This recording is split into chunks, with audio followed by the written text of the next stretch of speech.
મારા બધા દર્શકોને મારા નમસ્કાર. 2-3 દિવસ પહેલા રાજુલામાં એક કાર્યક્રમ થયો ને એ રાજુલાની કાર્યક્રમની ચર્ચા મને લાગે છે 48 કલાકથી સોશિયલ મીડિયામાં તો ચાલે છે.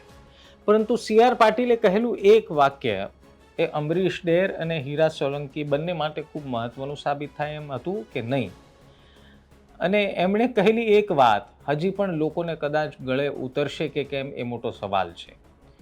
એમણે કહ્યું કે અમરીશ ડેર માટે પહેલા મોકો હતો, 2 સીટ રાખી હતી અને એ સમયે હીરા સોલંકી પણ એડજસ્ટ કરવા તૈયાર હતા. પરંતુ એ તો એ સમયની વાત છે અને આ વાત તો જાણે વહાણ વહી ગયા પછીની વાત હોય એવું લાગે છે. હવે સવાલ એ છે કે આવી પરિસ્થિતિમાં રાજુલામાં એડજસ્ટ કોણ કરશે? હીરાભાઈ સોલંકી એડજસ્ટ કરશે કે અમરીશ ડેર એડજસ્ટ કરશે કે પછી કોઈને એડજસ્ટ કરવાની જરૂર જ નથી? બધા માટે વ્યવસ્થાઓ થઈ ચૂકી છે. સરળ ભાષામાં, દેશી ભાષામાં રાજુલાની રાજકીય સ્થિતિ સમજાવવાનો પ્રયાસ કરીશ. એ પહેલાં કહી દઉં, આપ નિષ્કર્ષ જોઈ રહ્યા છો. મારું નામ નિશિથ રાજપૂત છે.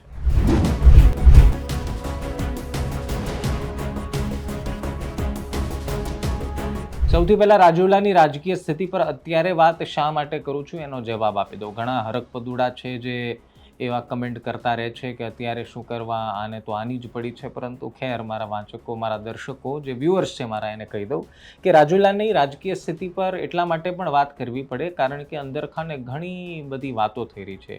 કંઈક વાનાની ખીચડી રંધાઈ રહી છે સાહેબ, અને એની વાત અત્યારે નહીં કરીએ તો તમારા ગળે ઉતરશે નહીં. 27માં ભડાકો થશે ત્યારે તમે એમ કહેશો કે તમને ખબર હતી તોય તમે બોલ્યા નહીં. એટલે થયું કે વારે તહેવારે તમને રાજુલાની વાત કરતા નહીં. હવે મૂળ વાત પર આવીએ તો CR પાટીલ જળસંચયનો કાર્યક્રમ હતો. કાર્યક્રમ ખૂબ સારો હતો, વિશાળ હતો અને આ કાર્યક્રમમાં CR પાટીલ આવ્યા અને CR પાટીલે ભાષણ કર્યું.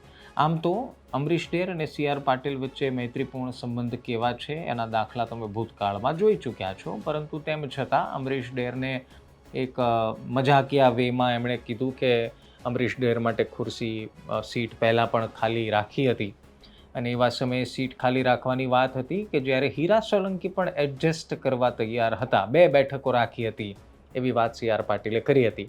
હવે એ વાતથી ઘણા બધાની એ વાત ઉપર નજર ગઈ નહીં અને ગઈ તો એનું આકલન બરોબર થયું નહીં. પરંતુ ખેર, આકલન થવું ન થવું પછીનો મુદ્દો છે. પરંતુ શું CR પાટીલની વાત તમને બધાને ગળે ઉતરી ગઈ છે અને ઉતરવા લાયક છે ખરી?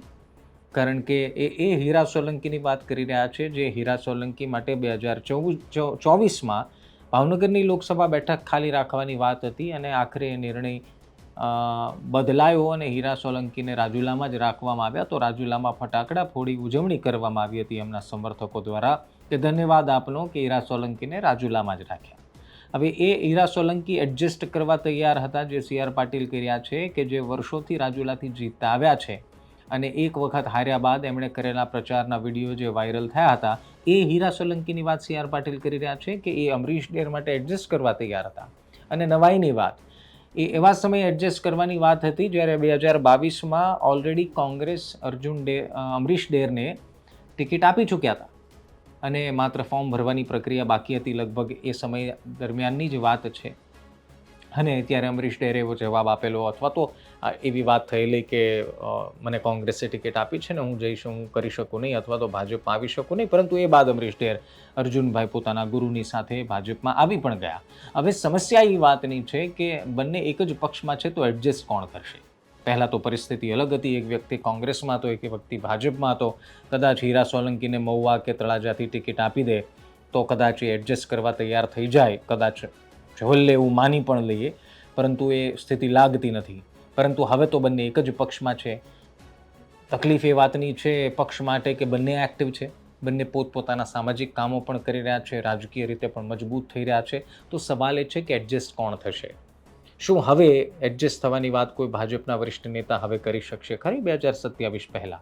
અને શું ફરી એકવાર જેમ CR પાટીલે કીધું એમ હીરા સોલંકી એડજસ્ટ થશે અથવા તો હીરા સોલંકીને એડજસ્ટ કરવા જોઈએ? આ બધા સવાલો વચ્ચે અમરીશ ડેર સાહેબ ફૂલ એક્ટિવ છે. હવે અમરીશ ડેરનું એક્ટિવ હોવું એનો મતલબ એ થયો કે એમની કામ કરવાની જે શૈલી છે થોડી બદલાવી તો દેખાય જ છે, પરંતુ એ કંઈક આગળ જતાં સંગઠન માટે કે રાજકીય સ્થિતિમાં એ કંઈક કાઠું તો કાઢશે. હવે આવું એમના સમર્થકોનું માનવું છે. બીજી તરફ હીરા સોલંકી છે. 2017માં હીરા સોલંકી હાર ચાખી ગયા બાદ એ સમજી ગયા કે અમરીશ ડેરને હળવાશથી લેવાય નહીં, પરંતુ ફાયદો એ થઈ ગયો કે 2022માં અમરીશ ડેર હાર્યા અને અમરીશ ડેર હાર્યા બાદ ભારતીય જનતા પાર્ટીમાં આવી ગયા. એટલે બંને એક જ પક્ષના હવે ગુણગાન ગાઈ રહ્યા છે. પરંતુ રાજુલામાં અંદરખાને ગ્રુપિઝમ ચાલી રહ્યું છે, એના પ્રૂફ આપવાની જરૂર નથી. ઘણી બધી જગ્યાએ લોકો એવી વાતની ચર્ચા કરે છે. અપેક્ષા રાખીએ કે છે જ નહીં, આપણે તો એવું માનીએ, પરંતુ છે એ વાસ્તવિકતા છે. હવે બંને નેતા એક જ પક્ષના, બંને નેતા એક જ બેઠક ઉપરથી કામ કરે, બંને નેતા એ જ બેઠક ઉપર ચૂંટણી લડીને જીતી ચૂક્યા છે. હવે સવાલ એ છે કે ચૂંટણી સમયે જ્યારે સ્થાનિક સ્વરાજની ચૂંટણી આવી રહી છે અને બંને નેતાઓ પોતપોતાની રાજકીય રીતે એક્ટિવિટી વધારી રહ્યા છે, ત્યારે સવાલ એ છે કે માન મર્યાદા પક્ષમાં વધશે કોની? શું ધારાસભ્ય તરીકે હીરા સોલંકીની માન મર્યાદા જે જળવાયેલી છે એ જો જળવાતી આવશે, કે પછી અમરીશ ડેર માટે કોઈ જગ્યા બનશે ભારતીય જનતા પાર્ટીમાં? હવે પ્રયાસ તો ઘણા બધા કરી રહ્યા છે અને સંબંધમાં CR પાટીલ આવી પણ ગયા, કાર્યક્રમ સારો પણ ગયો, સફળ પણ થયો, પરંતુ શું અમરીશ ડેર પોતાની જગ્યા બનાવવા માટે સફળ થશે કે કેમ, એ સૌથી મોટો સવાલ છે. અને સૌથી મજેદાર વાત કહું કે જો મનમેળ જ છે ને એક જ પક્ષના નેતા બે હાથ પકડીને કામ કરી જ રહ્યા છે, તો પછી આ કાર્યક્રમમાં રાજુલા ભારતીય જનતા પાર્ટીના પોસ્ટરમાંથી અમરીશ ડેરનું નામ અને ફોટો ગાયબ કોણે કરી દીધો? અને એ વાતની કોઈ ચર્ચા પણ કરતું નથી. તો એનો મતલબ તો એ થયો કે રાજુલા ભાજપ હજી પણ અમરીશ ડેરને સ્વીકારવા તૈયાર નથી. અને જો સંગઠન માટે અમરીશ ડેર એટલા જ ફેવરેટ છે ને એટલા જ સારા છે, તો સવાલ એ છે કે શું અમરીશ ડેર સંગઠન માટે જ કામ કરી રહ્યા છે? તો શું એવું માનવાનું કે હવે ભવિષ્યમાં અમરીશ ડેર માટે ચૂંટણી લડવાના ચાન્સીસ બહુ રહ્યા નથી? પરંતુ રાજનીતિમાં મહત્વાકાંક્ષાઓનો અંત જલ્દી આવતો નથી, એટલે હવે રાહ જોવી રહી કે અમરીશ ડેર પોતાનો કયો રસ્તો પસંદ કરે છે. બાકી અર્જુનભાઈ મોઢવાડિયા મંત્રી બની ગયા અને અમરીશ ડેર માટે કંઈક હજી બાકી હશે એવું માનીએ. બાકી અર્જુન મોઢવાડિયા તો અમિત શાહના, નરેન્દ્ર મોદી સાહેબના કાર્યક્રમમાં પણ જગ્યા મેળવતા થઈ ગયા છે અને દિલ્હીમાં વડાપ્રધાનને મળવા ગયા એ વખતે હારે એમની જોડે માયાભાઈ આહિરની સાથે અમરીશ ડેરને પણ જોવા મળ્યા હતા. એટલે માઇલેજ તો પક્ષમાં મળી રહ્યું છે, પરંતુ આ માઇલેજ મહત્વાકાંક્ષાઓ પૂરી કરી શકશે કે કેમ? અને એ મહત્વાકાંક્ષાઓ પૂરી કરવા માટે શું હીરા સોલંકી અમરીશ ડેરને મદદ કરશે કે પછી જે સાંભળવા મળી રહ્યું છે એ થશે? ક્યારે તો સમય બતાવશે. પરંતુ રાજુલાની ભાઈ આ મજેદાર અને ચટાકેદાર રાજકીય રમતના સમાચાર અમે આપને આપતા રહીશું. તમને ગમે તો લાઈક કરવાની, બહુ ફોર્સ નથી કરતો. ગમ્યું હોય તો લાઈક કરવાનું, ન ગમ્યું હોય તો મેં પહેલાં કીધું એમ કમેન્ટ કરવાની.